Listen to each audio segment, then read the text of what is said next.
Tên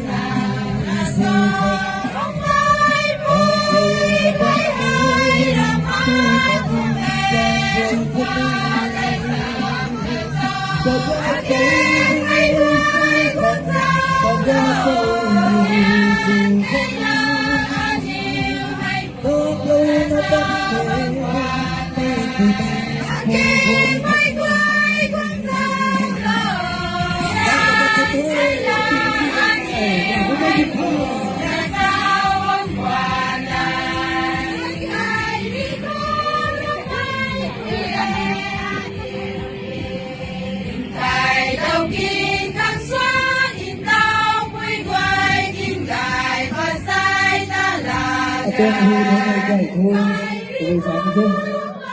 Cái sản phẩm nó cũng chỉ còn lại cái đồ mấy thằng đúng không? Ngày đầu kiên thăng xoa kiên tao quay quay kiên gà. Nhưng phải đi xem cái đồ thôi, cái đồ đi xem đi đâu. Đi qua đây sao là sao? Cái đồ này thôi, cái đồ đi. Hãy subscribe cho kênh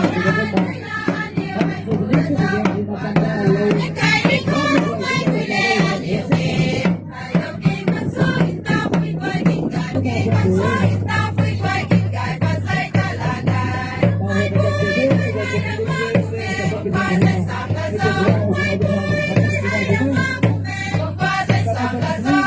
Mì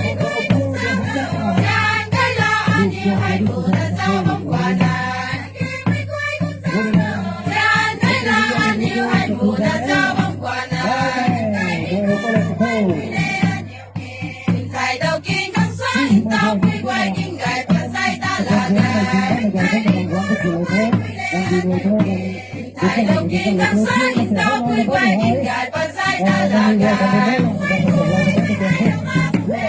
bỏ lỡ những